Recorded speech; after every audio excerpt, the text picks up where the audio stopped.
Siguro naman marami sa inyo ang nakakakilala kay Coach Jerry Cordillera, ang former PBA player at kasama nga po sa 50 greatest players in PBA history.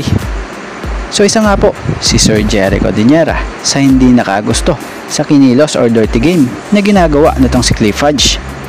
So batay nga sa nabasa nating update ng Fast Break Credit po, nakasaad nga rito sa ilan sa mga nilalaman nito. Meralco Bolts forward Clifford Hodge should consider undergoing a psychological evaluation due to his repeated dangerous plays, including a recent hard foul on Magnolia Chicken Templados Hatchets rookie Xavier Lucero. So itong araw strong message mula kay PBA legend Jerry Cordillera dahil sa ginawa nito na halos tulad ng ginagawa sa WWE.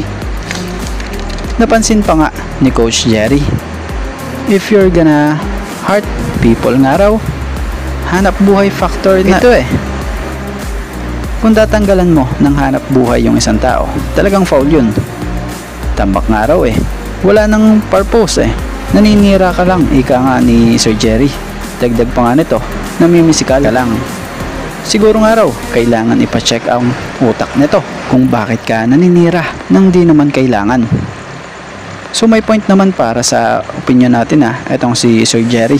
Dahil sa hindi lang isang beses din nangyayari nga po ang pananakit daw na ginagawa sa court nitong si Hodge.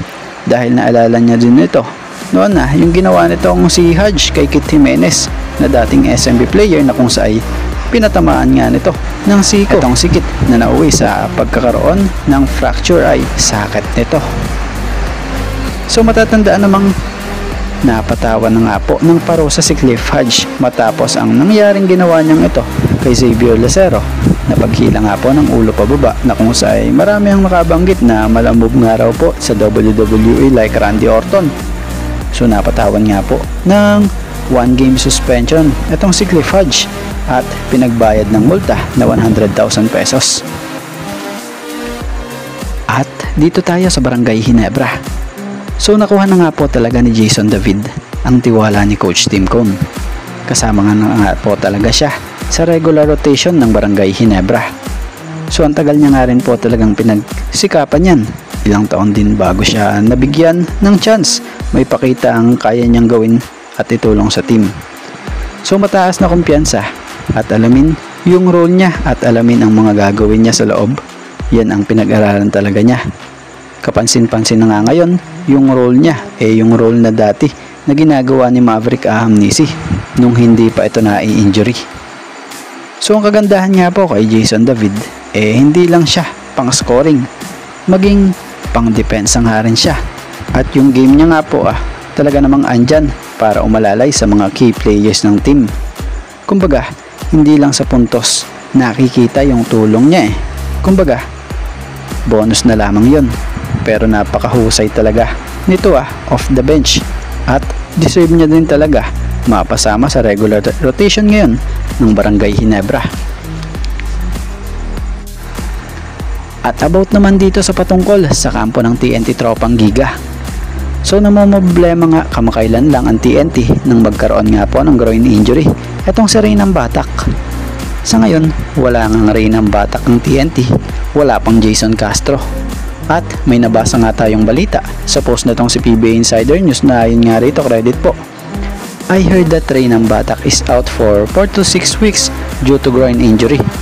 According to our source, TNT has already inquired by Blackwater whether Cedric Berfield is healthy for this conference.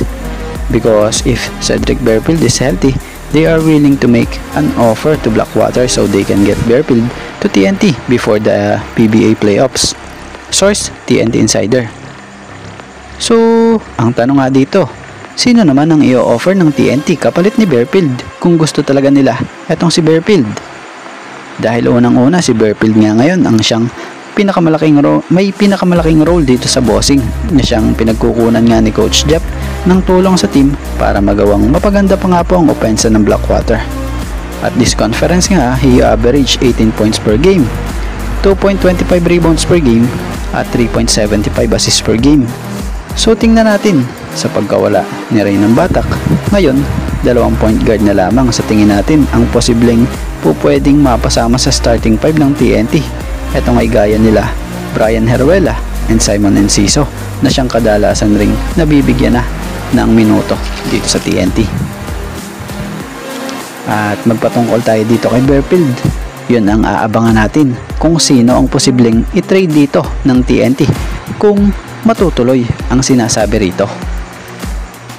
At bago nga ang lahat, baka naman po pwedeng makahingi ng isang subscription para sa ating channel or paki-follow na rin po kung nagustuhan nyo ang ating mga basketball update. At kung ito na may makakabigat para sa inyo, kahit isang like and share na lamang po. Maraming salamat po.